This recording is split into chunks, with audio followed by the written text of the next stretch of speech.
एक शांत और सुंदर झील के किनारे एक बतख अपने अंडों के फूटने का इंतजार कर रही थी। धीरे धीरे एक एक करके अंडे फूटने लगे और उनमें से सुनहरे पीले रंग के नन्हे चूजे बाहर आए। लेकिन सबसे बड़ा अंडा अभी भी वैसा ही था। कुछ समय बाद वह अंडा भी फूटा। उसमें से जो चूजा निकला वह बाकियों से बिल्कुल अलग था। उसका रंग मटमैला था और वह आकार में भी बड़ा और अजीब दिखता था।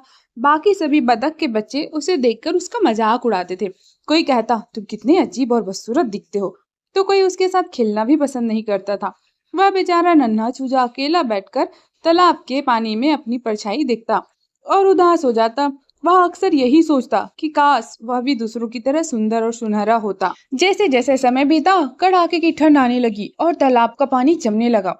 बाकी बतख तो साथ मिलकर सुरक्षित जगहों पर चले गए, लेकिन यह अनोखा चूजा अकेला रह गया। उसे भीषण ठंड लगती और खाने की भी बहुत कमी हो गई। लेकिन इतनी मुश्किलों के बावजूद उसने हार नहीं मानी। वह हर दिन जीवित रहने की कोशिश करता रहा, नए नए रास्ते ढूंढता और खुद को हिम्मत देता कि एक दिन सब ठीक हो जाएगा। धीरे धीरे सर्दियां खत्म हुई और बसंत की बहार आई। वह बतख अब बड़ा हो चुका था। एक दिन जब वह उड़कर एक नई झील के पास पहुंचा, तो उसने वहां कुछ बहुत ही भव्य और सुंदर सफेद पक्षियों को देखा। वह उन्हें देखकर दंग रह गया। उनके पंख दूत जैसे सफेद थे और उनकी गर्दन लंबी और अत्यंत सुंदर थी। अब वह डरते डरते उनके पास गया तो उन्होंने खुशी खुशी उसका स्वागत किया। जब उस बतख ने पानी में अपनी असली छवि देखी तो उसकी आंखों पे खुशी के आंसू आ गए। उसे यकीन नहीं हो रहा था कि जिस चेहरे को वो कल तक कोसता था, आज वही उसकी सबसे बड़ी खूबसूरती बन चुका है। तभी वही पुराने बतख के बच्चे वहां से गुजर रहे थे, जिन्होंने बचपन में उसे बहुत सताया था। जब उन्होंने उस विशाल और तेजस्वी राजहंस को देखा तो वे अपनी आंखें नहीं झपका पा रहे थे। उन्होंने राजहंस से पूछा, हे सुंदर पक्षी, क्या तुमने उस बदसूरत बतख को देखा है जो यहाँ रहता था? राजहंस ने मुस्कुराते हुए बड़ी विनम्रता से कहा, हाँ, वो यही है जिसे तुम उसकी बाहरी सूरत से परख रहे थे।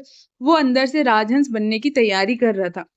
राजहंस बतख ने उन्हें माफ कर दिया और अपने नए पंख फैलाकर नीले आकाश की ओर उड़ चली। अब उसे किसी की नफरत का डर नहीं था, क्योंकि उसे समझ आ गया था कि सूर्य को उगने में थोड़ा समय लगता है, लेकिन जब वो उगता है तो सारा अंधकार मिट जाता है। दोस्तों, अगर आज आपको लग रहा है कि आप दूसरों से पीछे हैं या आप में कोई कमी है, तो हार मत मानिए। याद रखिए, आप एक साधारण बतख नहीं है, बल्कि एक राजहंस है जिसका समय अभी आया नहीं है। बस धैर्य रखें और खुद पर विश्वास रखें।